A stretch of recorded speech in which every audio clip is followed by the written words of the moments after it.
Good afternoon. I'd like to open the Board of Directors special meeting agenda for May 30, 2024. Will the clerk please call the roll? Board Member Garcia. Here. Becker. Present. Board Member Bhat Patel. Here. Board Member Musgrove. Musgrove, remotely. Vice Chair Melendez. Here. Chair Drucker. Here. Before we start, Ed, can you give us the appropriate language so that you can be zooming in with us today? Certainly, I have a minor affliction that would be very contagious if I was to present in person.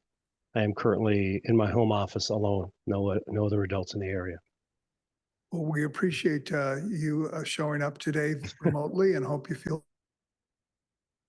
Thank you.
Aggression. In January of this year, an article in the Guardian newspaper reported that the emissions from this genocide are greater than the annual carbon footprint of more than 20 of the world's most climate vulnerable nations. So while I really applaud, and again, I'm here to support the mission that the CEA has, I really question a lot of the councils that you here are representing. 6 to 7 cities, that's my understanding, are represented here in the board members. And as far as I know, none of you all have put forward a ceasefire resolution. I know about the intransigence in Oceanside from the city council, despite many community members showing up repeatedly over the past month. And San Marcos and other cities, I understand it's the same, even to the point of refusing to put a ceasefire on the agenda. And, I don't really want to go through, I'm sure you all are well-versed in facts and figures and, numerical analysis. You can go through the climate impacts of the genocide. But, I want us all to question our position, or your positions rather, in city councils, elected officials, really refusing to acknowledge the human cost of 40,000 lives lost. On social media, we're seeing every day babies that have been starved, American-made bombs that are beheading Gazans.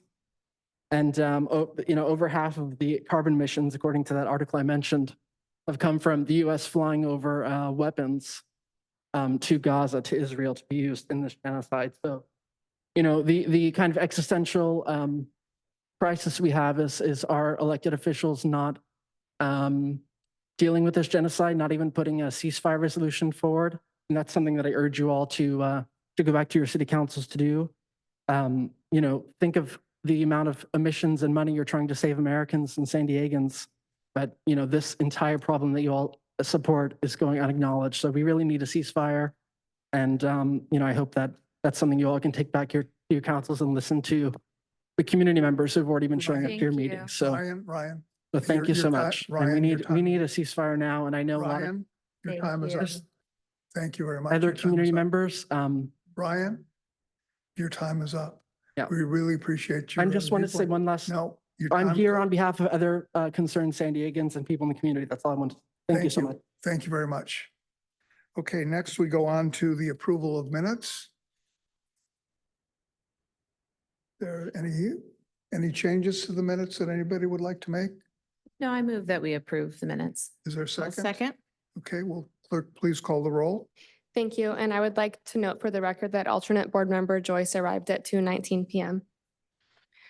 For approval of the minutes, board member Garcia, Aye. board member Becker, Yes. board member Bot Patel, alternate board member Joyce. Aye. Board member Musgrove.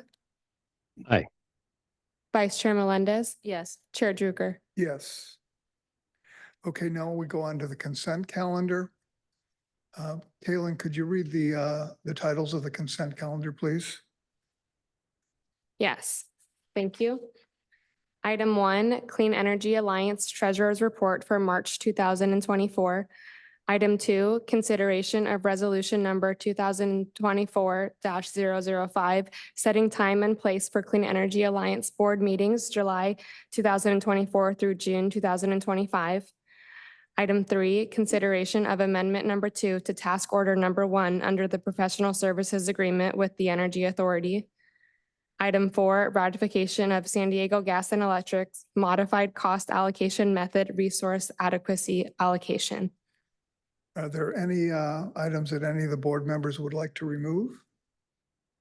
Are there any members of the public that wanted to speak on any of these items, Kaylin? We do not have any speakers on these items. Are there any items that anybody wants to add to the consent calendar?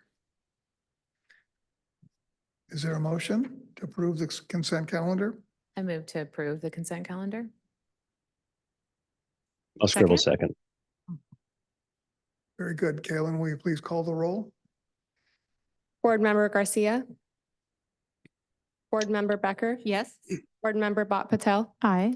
Alternate board member Joyce. Aye. Board member Musgrove. Yes. Vice Chair Melendez. Yes. Chair Druker. Yes. Very good. Now we're going on to reports. Clean Energy Alliance Chief Executive Operational Report. Greg, you all set for the report? Thank you, Chair, members of the board. My apologies. So this is the CEO report, item number 5.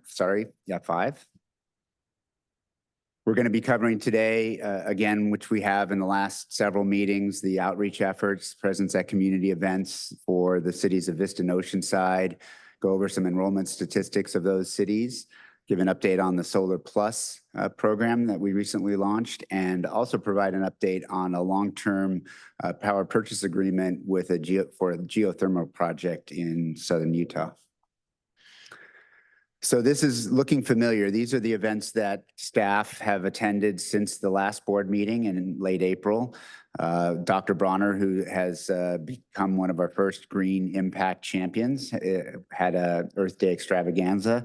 And rather than go through all of them, we were in the cities of Vista, city of Carlsbad, city of Oceanside for the farmers market.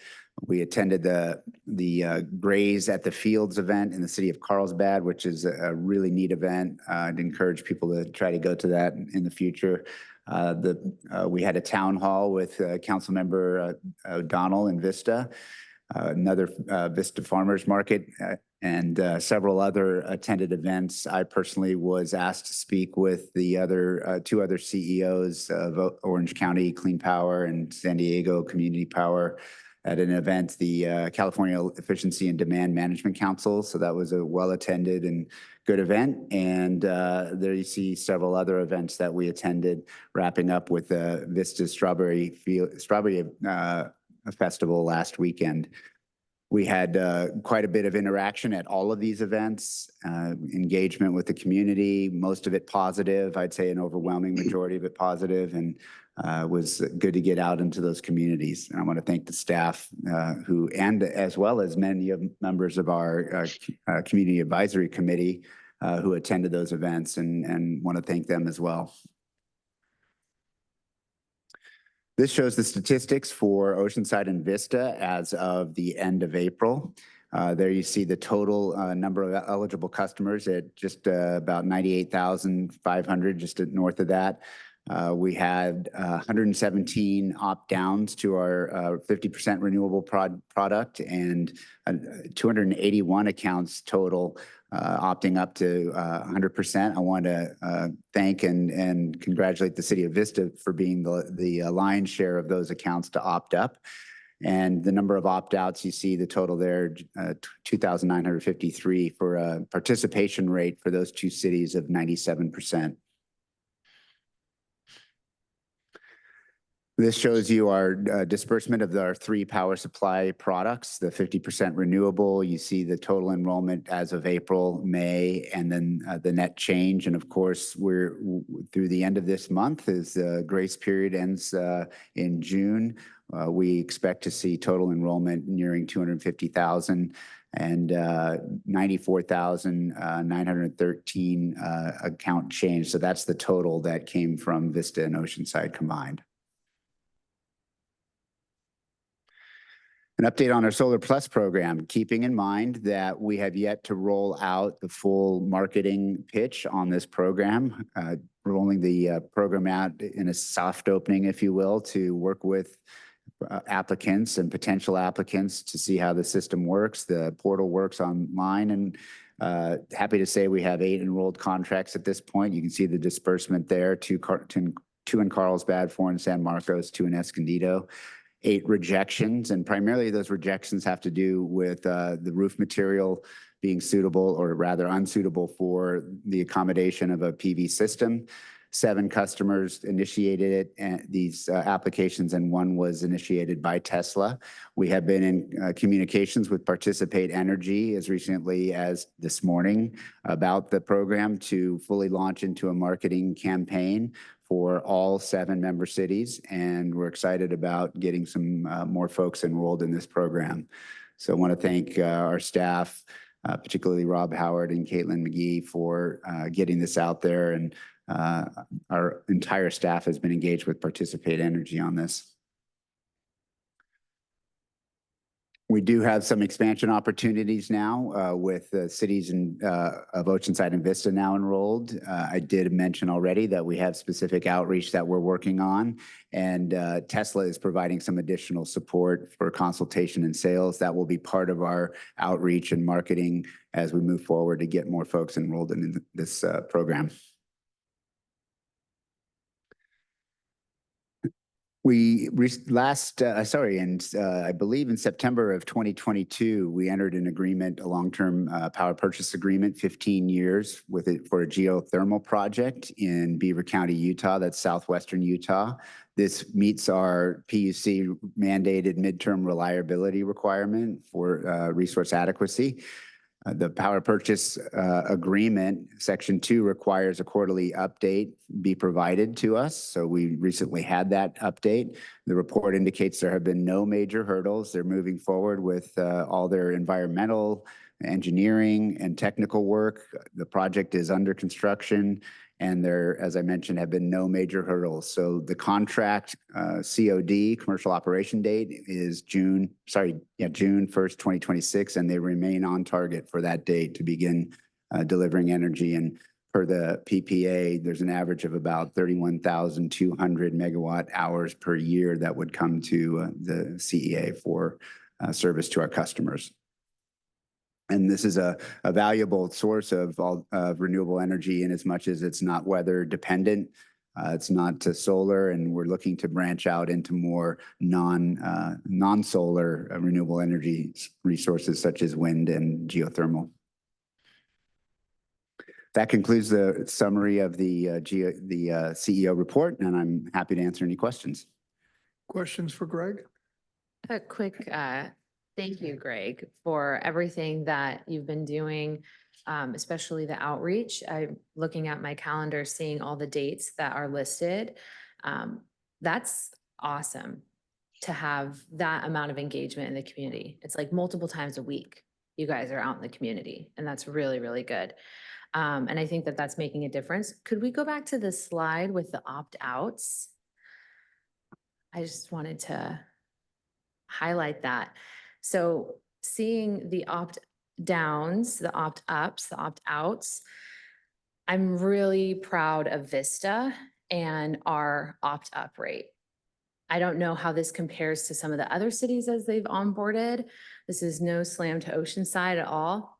I believe in a little friendly competition too. So we can just celebrate the good that's happening in Vista. And I really think that there's something that's good that's happening with what we're doing in Vista when it comes to education and engagement and empowerment of community members to then make that choice, right?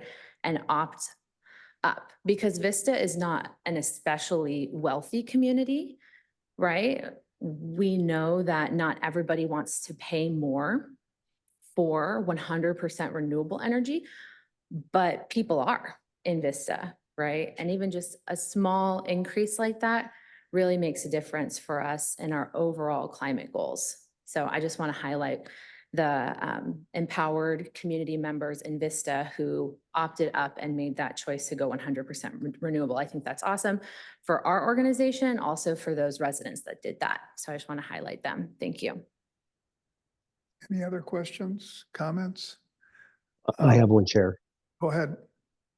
Greg, I hate to put you on the spot, but the 31,200 megawatt hours per year, is there a way to break that down into the number of households that would be served on average, if you have that number?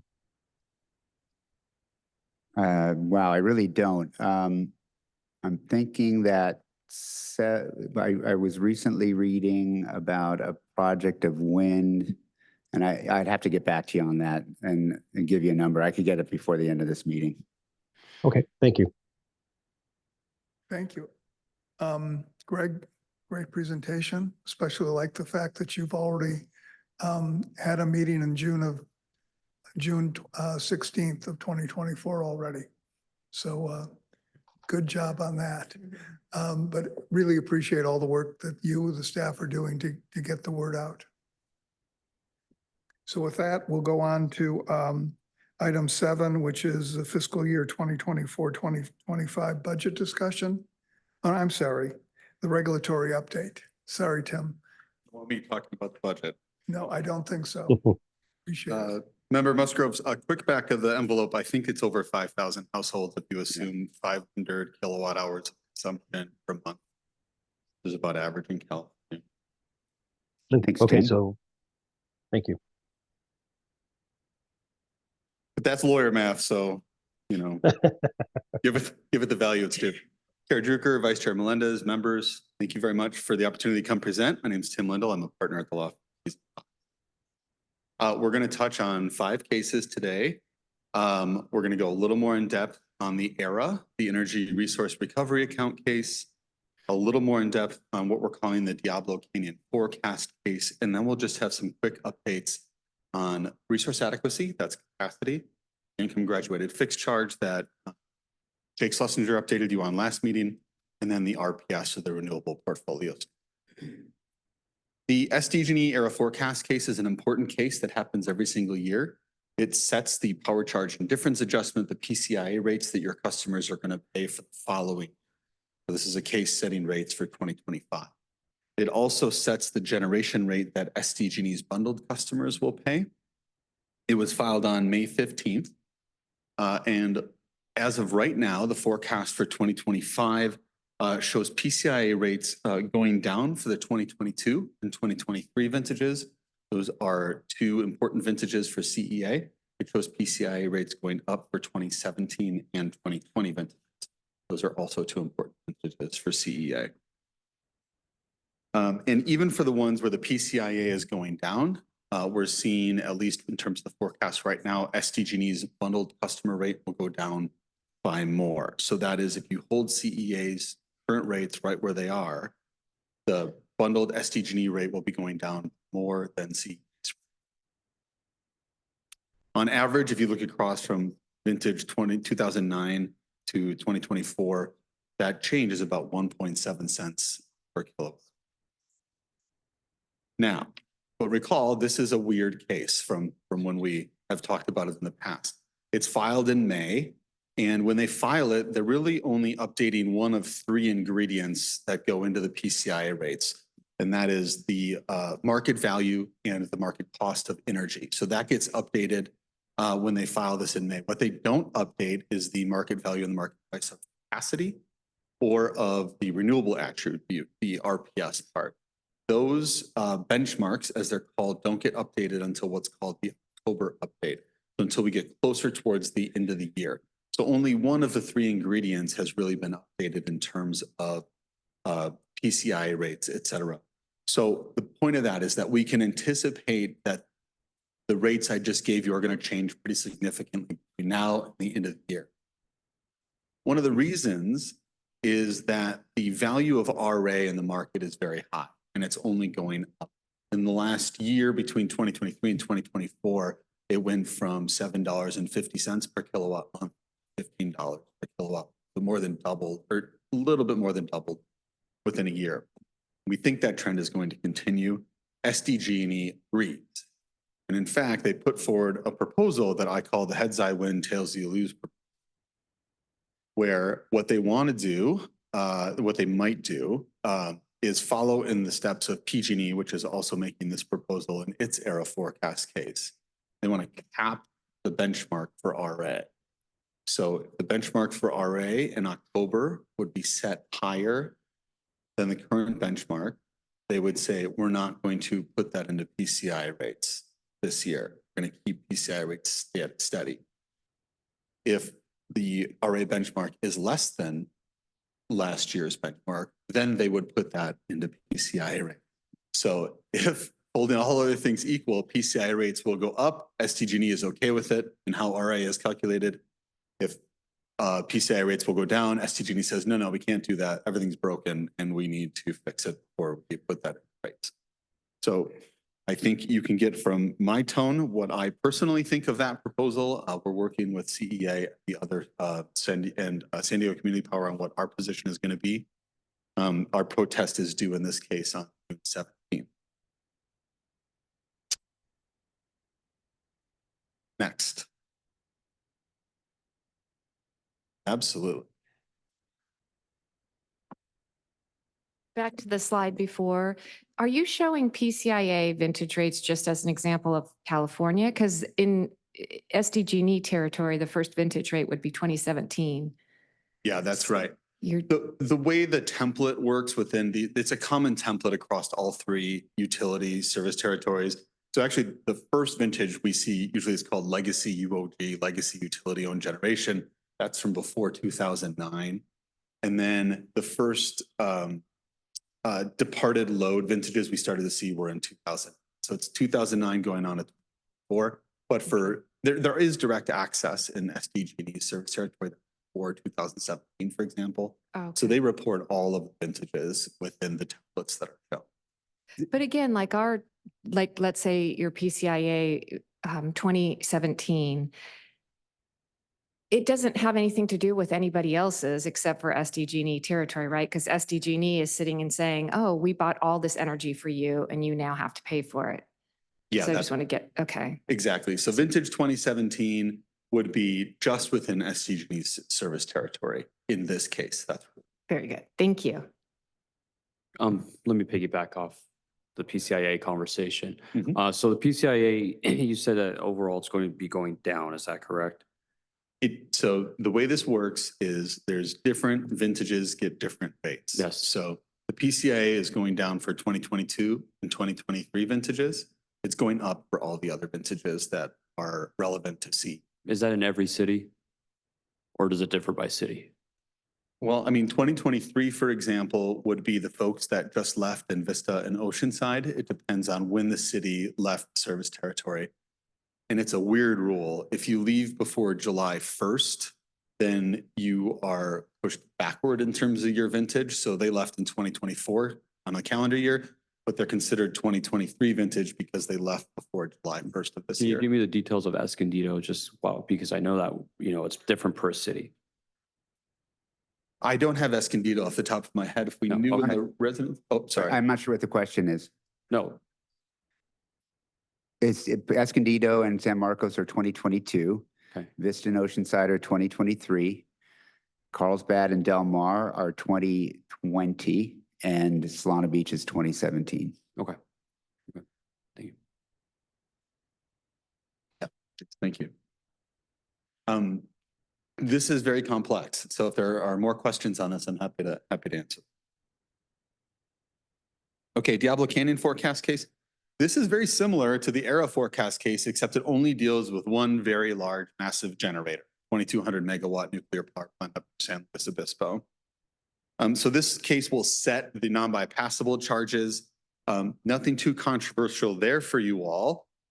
But when the commission decided to extend Diablo Canyon's life in a December 2024 decision, the commission said, okay, PG&E, we're going to continue to operate this plant, but the resource adequacy capacity from it needs to be allocated to the different CCAs and electric service providers that are paying for it. And so we are going to be receiving system RA capacity from Diablo Canyon in exchange for paying for the continued operation of the plant, essentially. We'll also get the option to take GHG-free attributes from the plant as well. All of that, how that RA capacity is allocated was set in that December 2024 decision. This case is just supposed to be implementing that decision for purpose of setting rates. However, PG&E went a step further and is essentially asking the commission to reconsider how the RA is allocated. Their proposal would give their customers more of the RA from the plant, and it would give less RA to CEA's customers and to all the other load serving entities in California. So this case is really going to get started tomorrow. We have our pre-hearing conference on it. We've already submitted a protest on behalf of Cal CCA. Cal CCA came out against this proposal.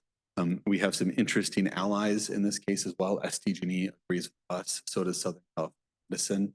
It's a really strange place for me to be. Currently, there's a number of parties that are opposed to that proposal coming from PG&E to make sure that we get the RA that the commission has decided should be allocated.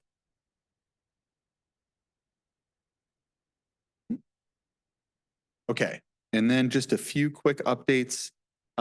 We got a proposed decision in the resource adequacy rulemaking that denied parties' requests to delay the implementation of a new reliability framework that's called Slice of Day.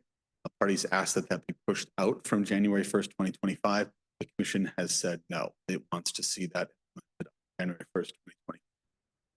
Comments on that are coming up.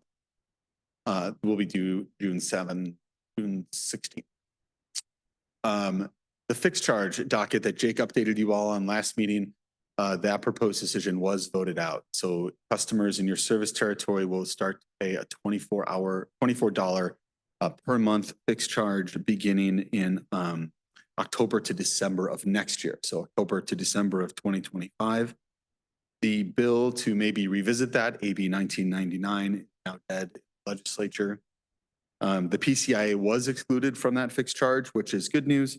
But now California will have the second highest fixed charge for electricity customers in the country behind the state of Mississippi. And then lastly, in the renewable portfolio standard case proceeding, the assigned commissioner has set a date for RPS plans to be due on July 12th. I know that the CEA team is already working on getting the RPS together. It will be excellent. Questions for me? Thank you, Tim. Are there questions for Tim? Great. Appreciate the report. Thank you. Good luck on fighting the PUC. Thanks. Very good. Now we go on to the fiscal year 24-25 budget. And Greg, I assume you and Andy are up on this. Yes, thank you very much, Chair Drucker, members of the board. And before I jump in, I just wanted to get back to Board Member Musgrove's question. So it's the average over the year of kilowatt hours per month is 415 for a residential, typical residential customer. So at 32,000 megawatt hours, we're looking at about 6,400 households per year. Thank you very much. Okay. Let me get the slide show up. If I'm not dating myself by calling it a slideshow.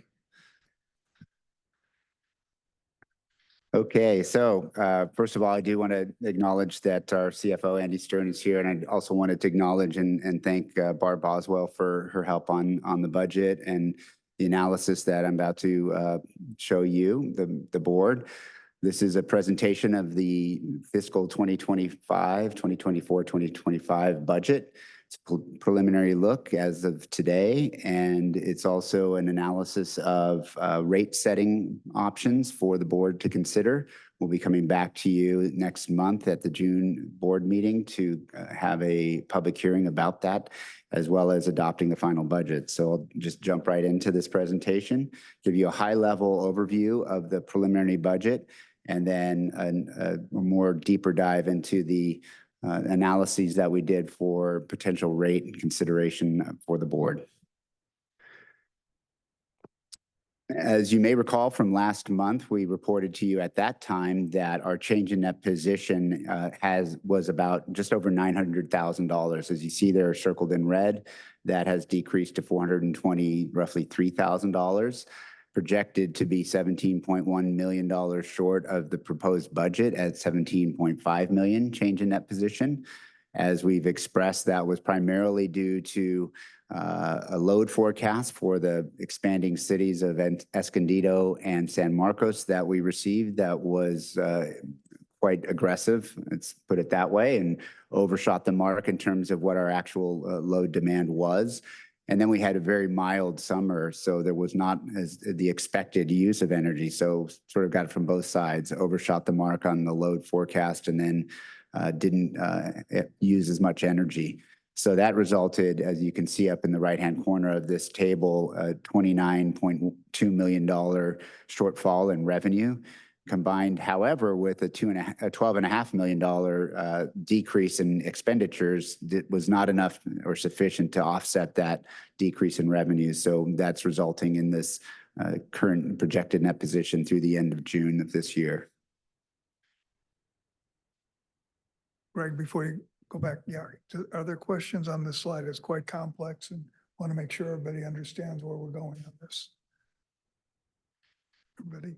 I would just love it for you to clarify that you were saying the load forecast from Escondido and San Marcos, and that was the load forecast that we received from SDG&E. So we wouldn't have any idea what the load forecast was. We received that from SDG&E. We relied on them, and that's where the trouble was.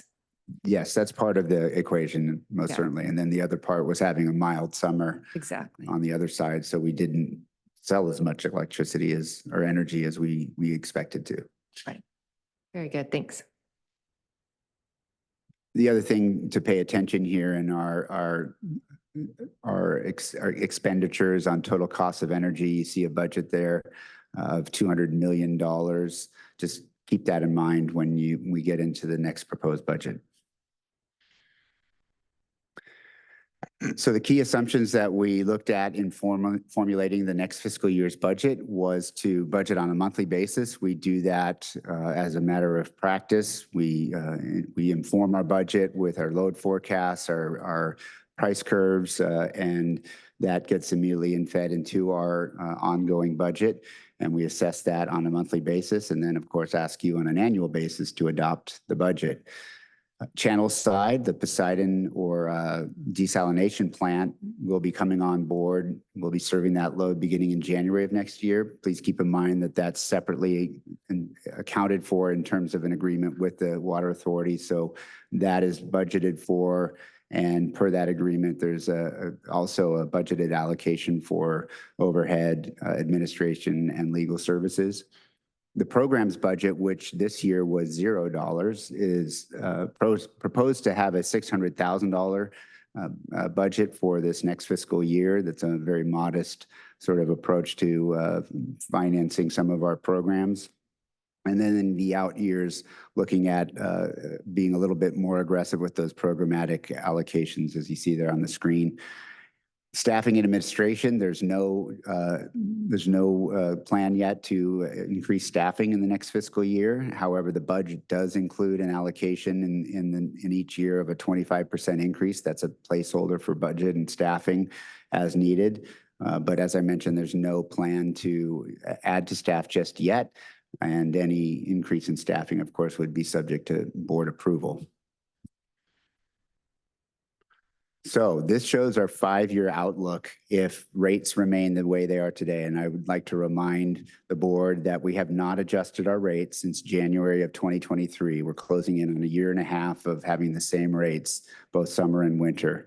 If we were to do nothing based on the cost of energy, and you can see up there the cost of energy I mentioned in our current fiscal year budget was $200 million. You can see up there the outlook for this next fiscal year is $317 million. That's a pretty sizable increase in our cost of energy. And I'll get into that a little bit. But that's primarily due to the increase in renewable energy costs, as well as the dramatic increase in resource adequacy costs, which we're obligated to procure on behalf of our customers. So you see the change in net position at the bottom there for this next fiscal year. Again, doing nothing with our rates, holding them steady, and also by virtue, well, that's what we're looking at the end of this proposed 2024 budget at 13.7 million. Negative net change in position. And then as you go into the out years, you see that it will also be negative and obviously fiscally unsustainable. So as I mentioned, we took a look at the rates, we did some analysis and look back at our policies for our current rates as well as our rate setting policies moving forward. So when the board adopted the rates in January 2023, they were effective February 1 of that year, the current CEA charge for winter rates at those rates is $25. That's just the generation cost for CEA customers. And in the summer, that cost is $90. You can see the dramatic increase from winter to summer rates. The JP Morgan covenant requires us to set rates sufficient to cover revenues and costs, as well as to fund reserves. And we have to meet debt service coverage ratios and days liquidity on hand pursuant to those covenants, which we had at that time. When we set those rates, we were meeting those covenants. We also were meeting our cash flow needs. We had achieved until that time rate stability, and as I mentioned now, going on a year and a half, have definitely maintained rate stability, and also we're rate competitive to SDG&E.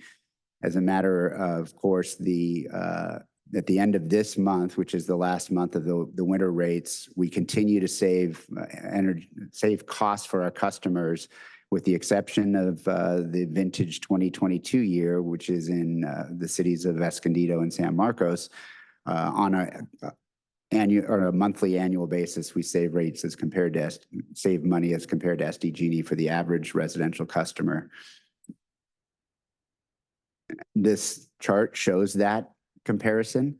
This is winter rates, and keep in mind that winter rates apply for 7 months out of the year from November through May, and summer rates extend from June to October, 5 months out of the year.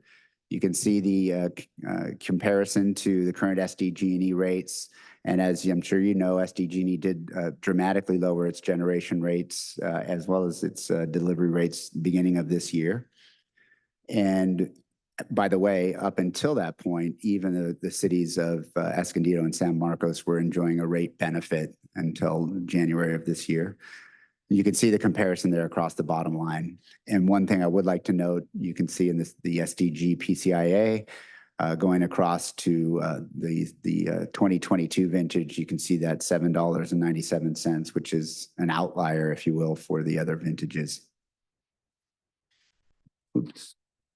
So these are the summer rates, and beginning June 1st, these rates will apply. And as you can see, keeping our rates where they are, you'll have a difference of several dollars. The percentage difference is not great, but you can see that as compared to SDG&E on a monthly basis, the difference in rates for those 5 months of the year.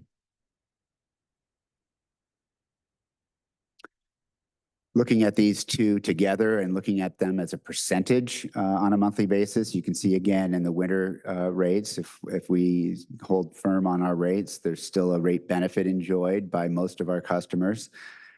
Going down to summer, however, you see there's a premium ranging anywhere from 4.7 to 8.9% for those 5 months of the year.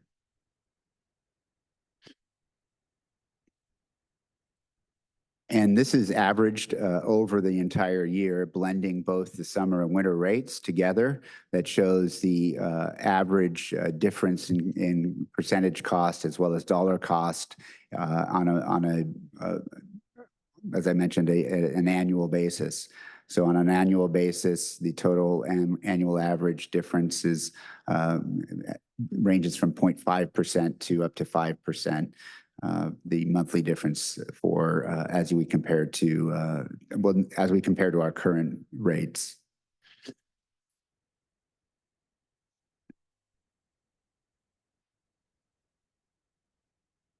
So looking back at our rate setting priorities, the first and foremost is that we must meet our covenants with JP Morgan for the line of credit they've provided to us.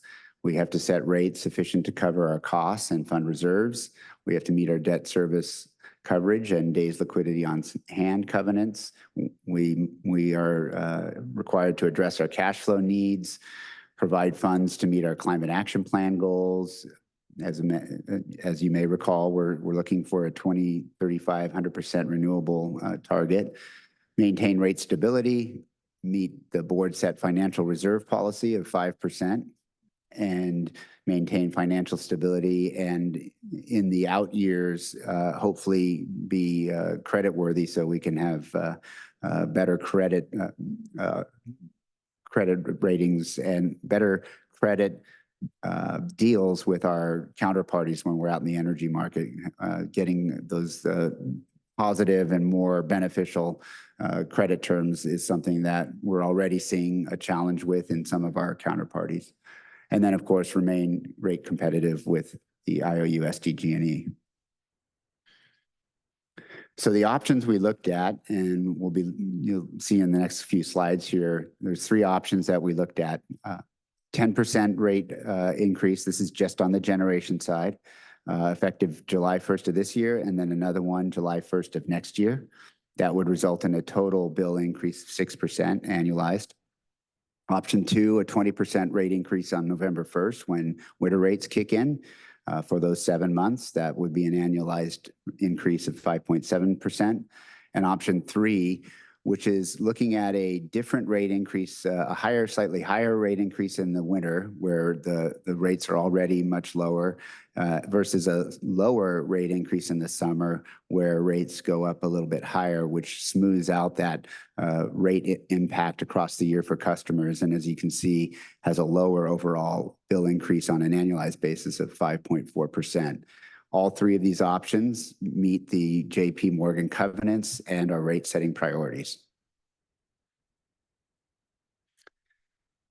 The things we considered in looking at these are 1, the impact of a rate change or increase on July 1 of this year, which would be following on the heels of the Oceanside and Vista launch, which may be untenable to immediately increase rates. And it's also a more dramatic impact because, as I mentioned, those rates go up quite a bit, average of $30 per month in June. So that's a consideration we asked the board to consider as well as consider ourselves.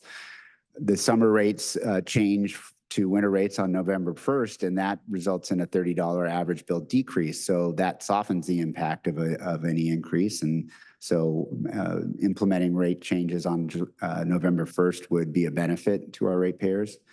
And then, as I mentioned in the prior slide, changing the summer rate increase to be less than the rate increase in the winter, November 1st, so that it smooths out the overall impact on an annualized basis and has less of an impact to our ratepayers.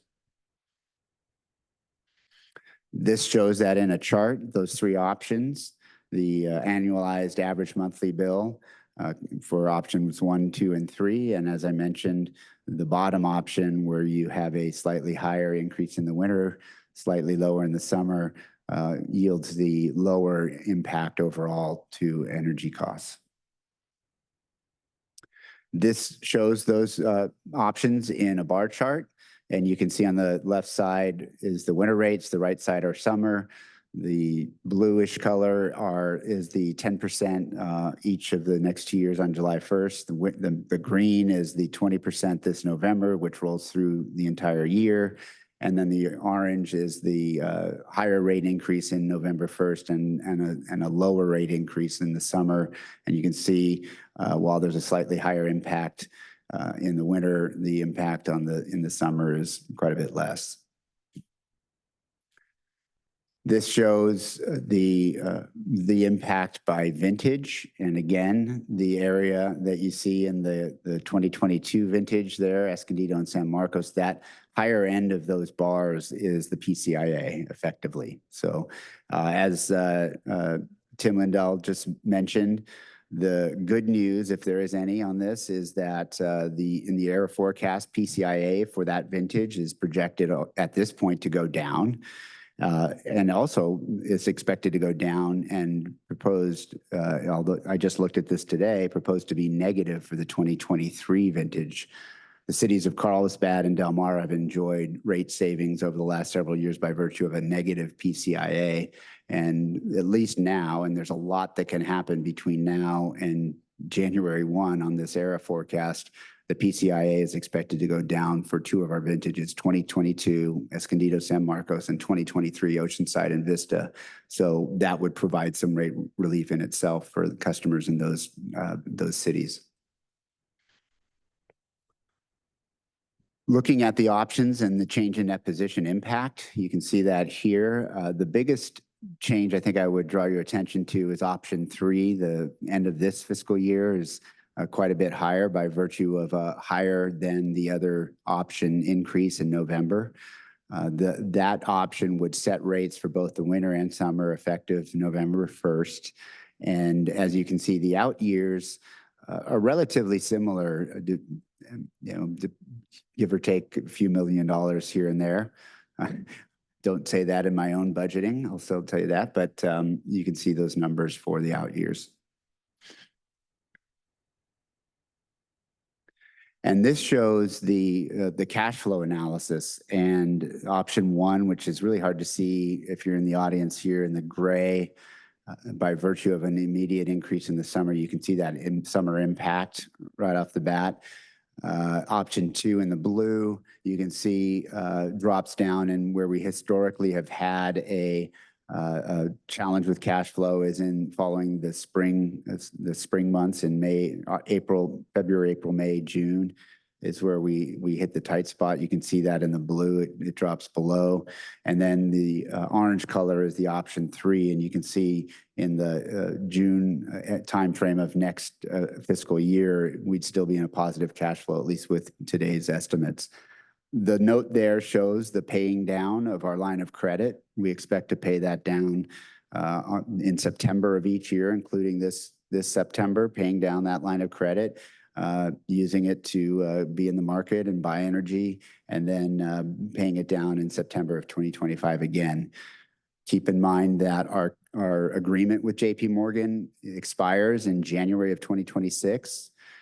Well, whether we extend that or look to extend that, it will be a decision left until we see different numbers and evaluate it on a monthly basis. And at that point, decide whether or not it makes sense to try to extend that line of credit, seek a different credit partner, or if we'll be in good standing to move forward without it. So that's something to think about.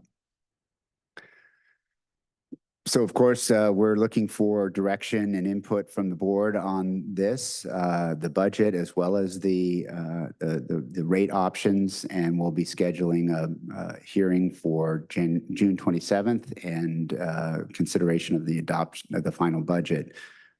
I'd like to give Andy Stern an opportunity to say anything if he wants to add it. I probably took all his thunder, but Andy? No, you didn't take me any thunder. You did a good job and happy to answer any questions if there are any deeper dive that we can help with. Very good. Are there questions for Greg or Andy? Go ahead, Christian.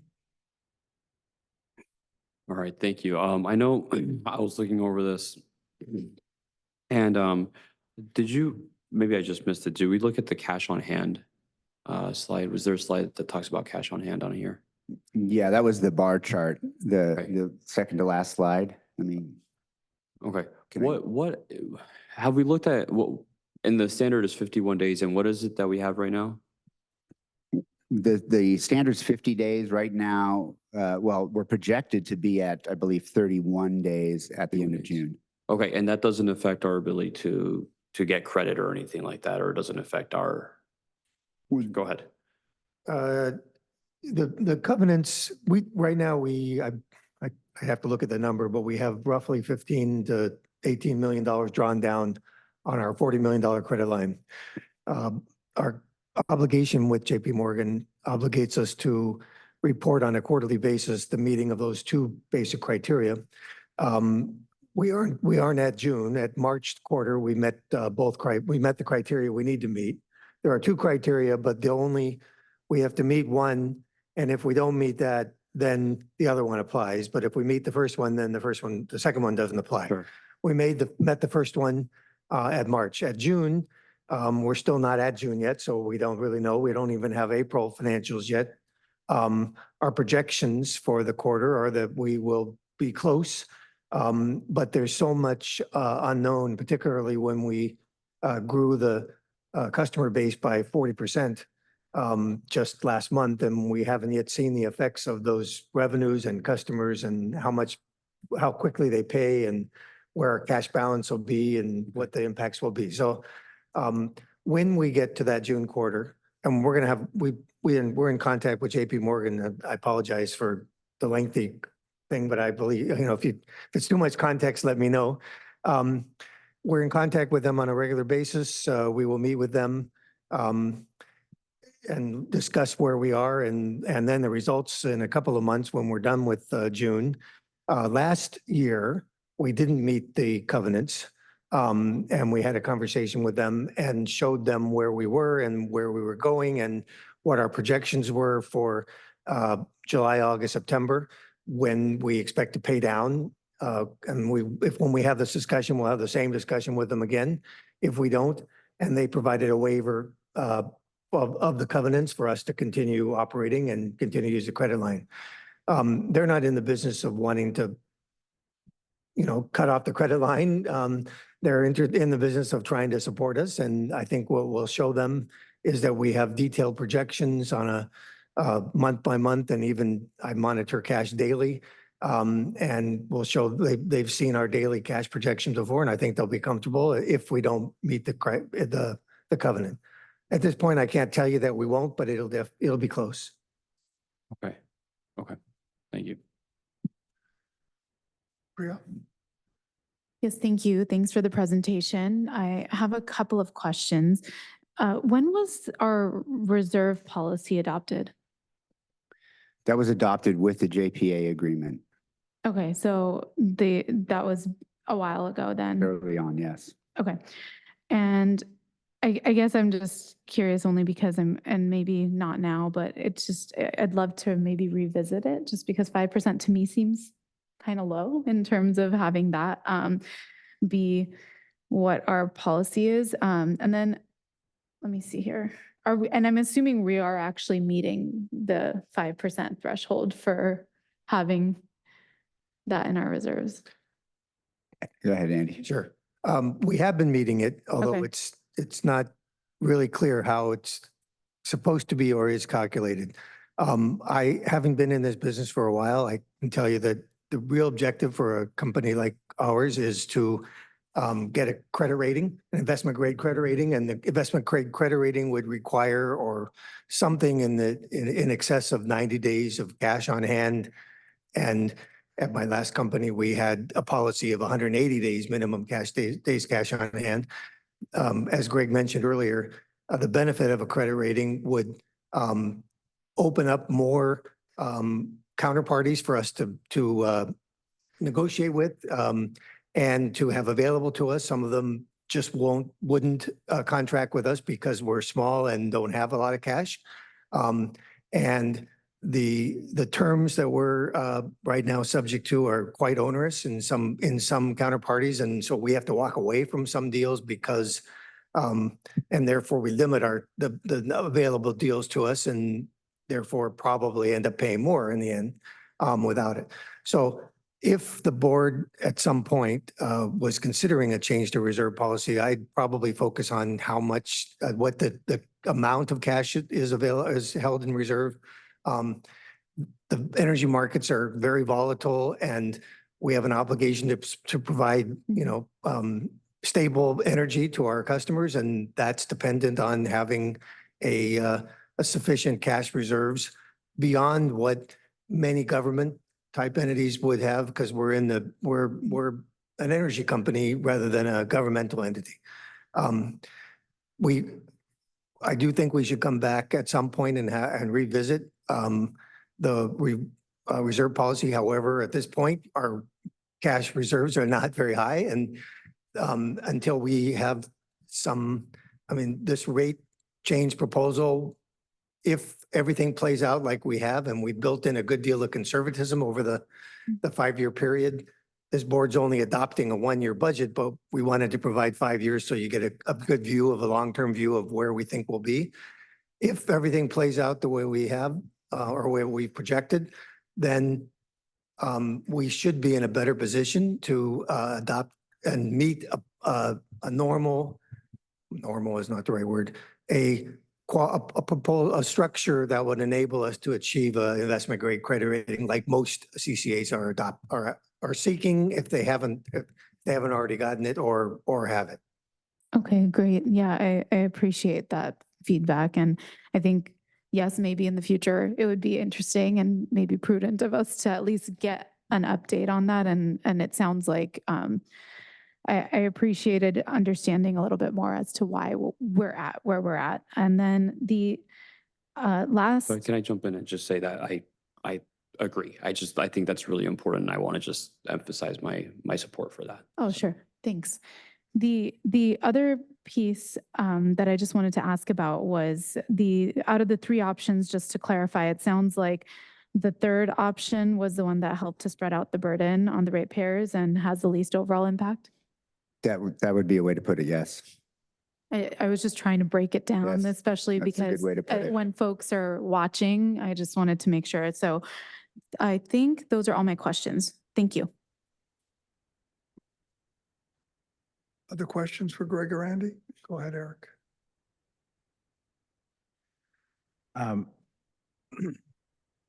we need to raise rates, I am a really big proponent of the bill smoothing aspect of it, as most of us don't have a summer rate at our jobs and a winter rate at our jobs. It makes it easier on families to pay bills that are predictable.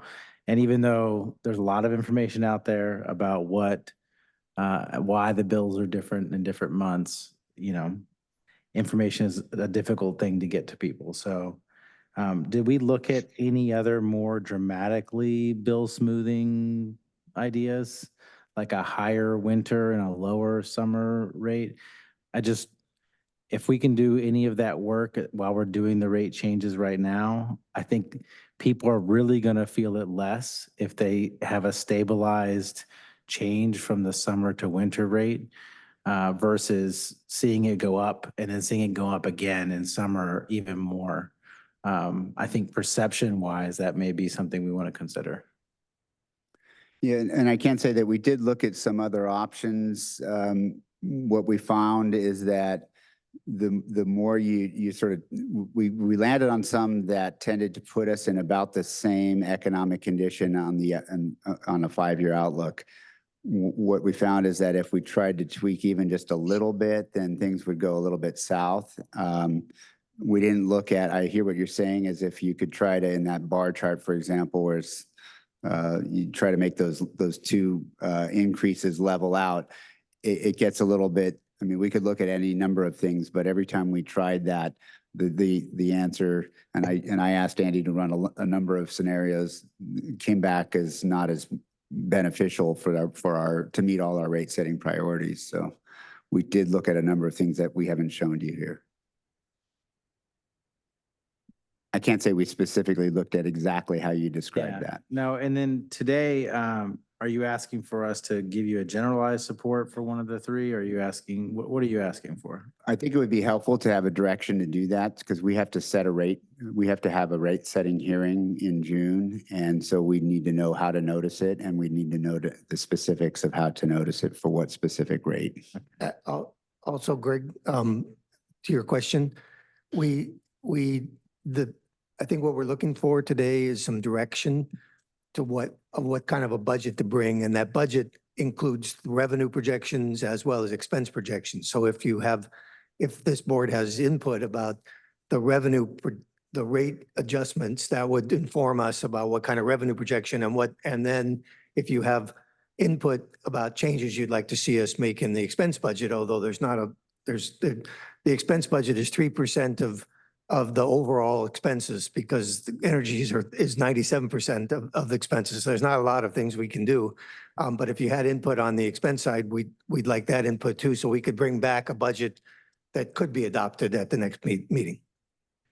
So I would just like to see if a 2-year winter increase makes sense, if that's something that you could look at. If you didn't, that would be my preference to do the most smoothing that we could do.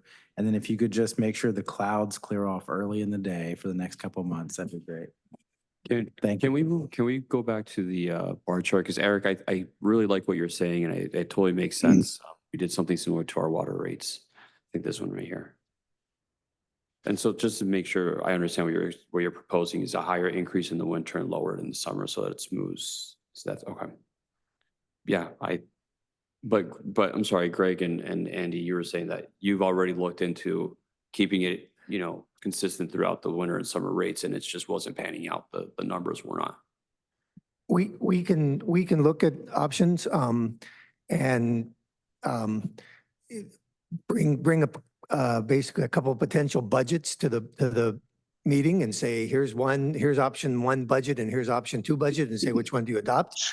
I will tell you that even though it shows a $7.50 increase and a $13 increase, what we charge customers in the winter is on average right now $25 a month, and what we charge customers is $90 a month. So we're not going to get to a point that's smooth unless winter is pretty high. And the reason that those winter rates and summer rates are so dramatically different is because the cost of, and all the IOUs do this as well, SDG&E, PG&E, everyone, is because the cost of energy is so much higher in the summer than it is in the winter. And so that's what drove that. So, but we understand your objective and the reason for it, and we'll take a look at it. There's one other consideration. In the winter, you're paying for a whole lot of natural gas probably. And so your gas bill goes up. Your electricity bill doesn't go up as much. So most people are not looking at my electricity bill and gas bill differently. They look at what is my bill from SDG&E. And that bill pretty much will remain the same because your electricity charges in the winter go down, your gas bill goes up, and therefore you're paying X dollars in total. I guess my only subset to that response is that Those of us who aren't using energy specifically for heating our homes or cooling our homes, they don't see as much of that increase and decrease. And so That's true, but if the folks that are more low income, you're going to see those disparate charges. They're going to feel more desperate. So most people are using natural gas for heating though, at this point. You're right. You need heat in the winter. What? Fonz, did you say eat or heat? Heat. Got it. Yeah, and you heat in the winter and you use natural gas. Before we have any other comments, do we have any members of the public that would like to speak on this matter, Kaylin? We do not have any public speakers. I guess we do have one. If you will come to the podium and fill out a speaker slip after you make your comment. Yeah, Roger Davenport, I'm the CAC for Oceanside. One thing that I was thinking of is, as I was looking at the thing there, you've got about 30 million, which is about half of the net energy or net at the end going into programs. As much as I'd hate to cut programs, maybe that's an area where you could reduce things and save 30 out of 60 million. That's something to think about.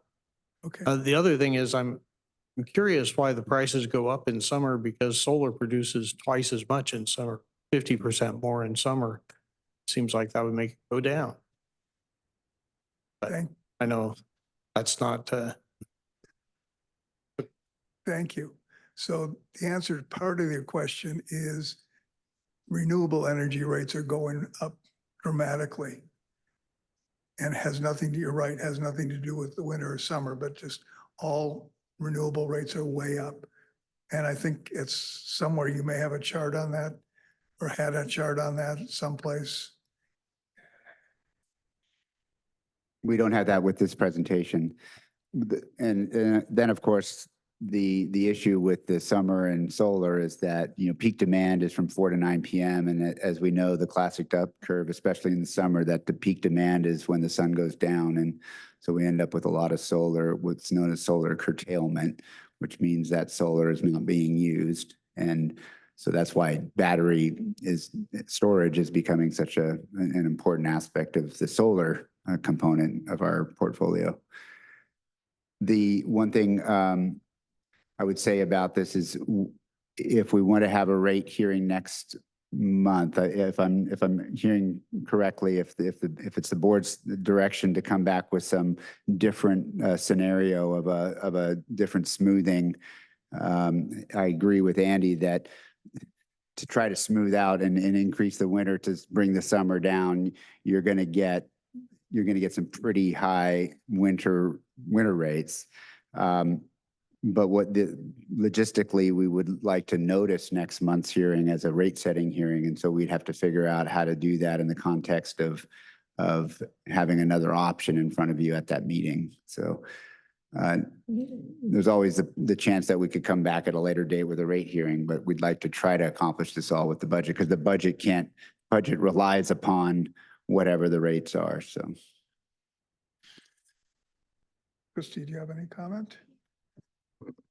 Yeah, I mean, I appreciate the fact that you guys did do all these different scenarios and got creative and came up with option 3. So I am comfortable if that's the option that you feel is the best for our residents and our customers and our businesses.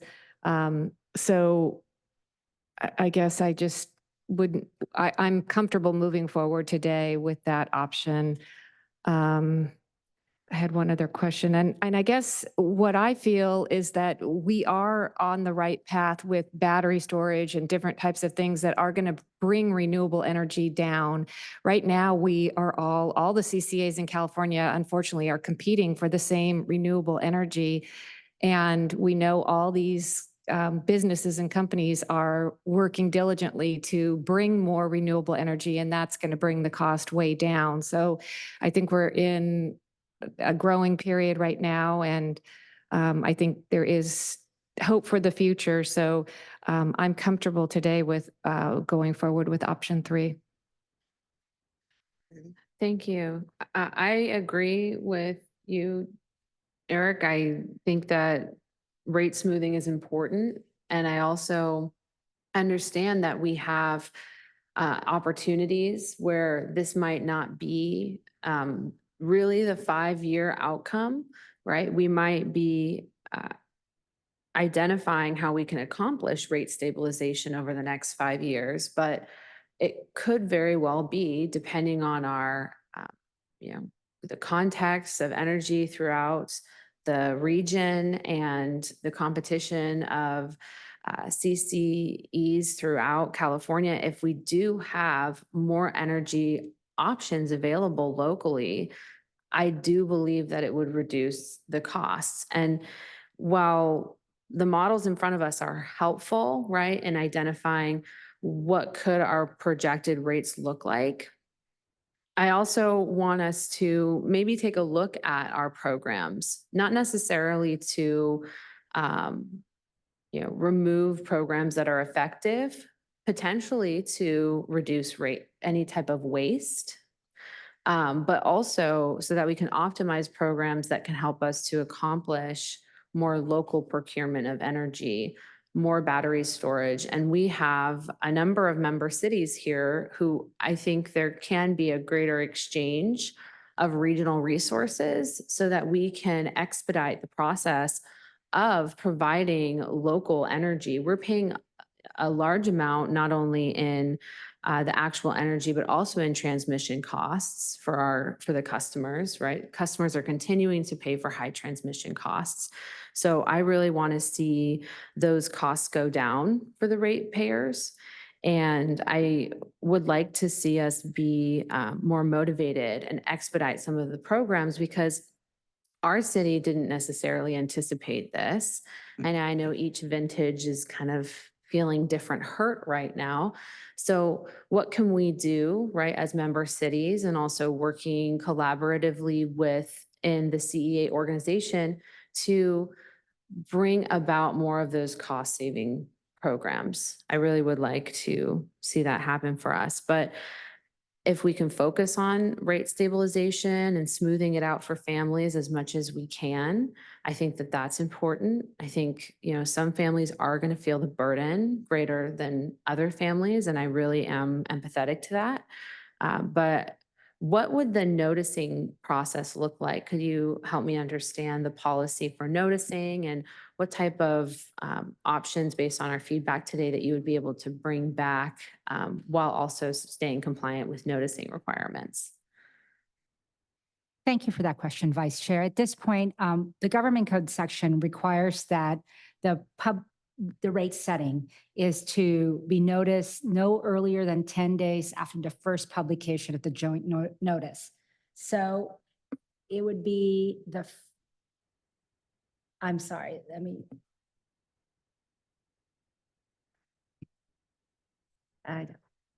I'm going to have to get back to you. I think we're having technology issues, and I'm going to have to get the right code section. Sure. Maybe we can follow up on, when is really the last time that we will have the opportunity to hold a public hearing for this matter? Because I do want to make sure that we are being prudent, but also responding to our budgetary needs as well. So thank you.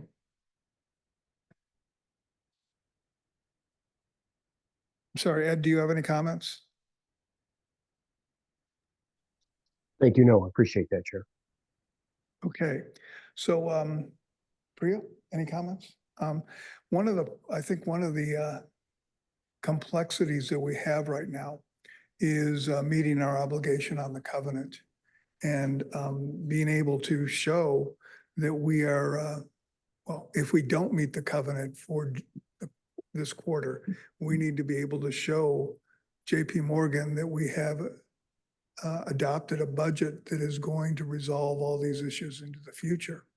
So, it kind of puts us in a difficult position, because we do have to notice, we do have to create a budget, we have to create a budget that is going to ensure that we have that we have the ability to meet the covenants in the future. And again, in terms of smoothing the bill out, I think in terms of ratepayers are not looking at their electrical bill. 90% of the people, when they look at they open their bill for San Diego Gas and Electric and they see, well, I will see, I'm not going to tell you how much I see because you don't want to hear it. But most people will look at that bill, they'll see $300. They're not going to go say, well, what's my electrical portion? What's my gas portion? They're just going to see $300.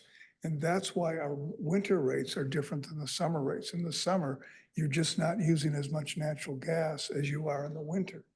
In the winter, you use a lot of natural gas for heating, most people, and therefore you'll see you can continue to see let's say a $300 bill throughout the year, and the electricity rate may change. The gas rate it changes on a daily basis. The gas rate can change on a daily basis, but basically over time it smooths out, and people are again looking at that full energy bill, not their electrical versus gas bill. I appreciate you bringing that up, Chair, and maybe I can clarify, Greg, if you could help me understand. Is the expected or average gas cost included in that model option 3? It's not included on our end, right? But is it considered in that particular No, model? it is not. So This is just energy Would and it- delivery. would It's we just be, electrical energy. right? Electrical energy, So sorry. my question Electric- would be, would we potentially be seeing a situation where people's winter rates would be much higher than their summer rates in option 3? Again, very hard to predict. Last winter, we had very low gas prices. The winter before, I think it was, we had really high gas prices. So again, it's hard to predict, but all these estimates and these analyses were just on the electricity generation and delivery side, not on the gas side. I want monitor electricity bills on a regular basis. I live in a cooler climate than here, but my total bill is 3 times in the winter is 3 times what it is in the summer. I don't have air conditioning, so that probably contributes, but I can just give you an indication for somebody that's in a cooler climate, they pay a lot more in the winter than they do in the summer in total because of gas prices and because of heating costs. And I'm thinking about my own bill too, and I know that I think I relate to the slides before, right, where we were really using less cooling in this, previous summer, right? But I also think we were using a bit more heating for gas too, because I think the winter was like a little bit harsher, a little bit colder. So it's hard to predict not only what the cost of gas is going to be, right? And our energy costs for electric are going to be, but it's also hard to predict how the temperature will be and what our experiences will be in our household. So it's very challenging, to have And one model to address all those things. that's why we, get paid the big bucks here. Oh, not at No. all. But I'm being a little facetious here, but it is why we are a CEA. Why we did this is so that we would be thinking about how people, rather than shareholders, would like to see rates. And that's what's important is, so we need to figure out how to provide electricity at as inexpensive rate as possible. Unfortunately for us, rates are increasing. Renewable rates are increasing. We saw a lot of decrease between like 2020 and 2023, but they're going up. If we look out into 27, 28, they may be decreasing. Again, we hope. We're stuck in this difficulty of there's a lot of renewable out there. It's getting it to the grid is difficult. The grid isn't ready for some of it. And again, some of the projects are coming on. As you were talking about, Katie, we need to figure out how to do programs so that we can get people to be able to have renewable energy here within our territory rather than having to go look at it in Utah or something like that. That's why these programs eventually become important. Next year, the budget is only for $300,000 for programs to help offset that cost. And that's ultimately our goal. it's unfortunate that we're sitting in this position for the next few years where we're not going to have the ability, we don't have a whole lot of flexibility in the next few years. And in chatting with Greg and Andy, one of the questions I asked was,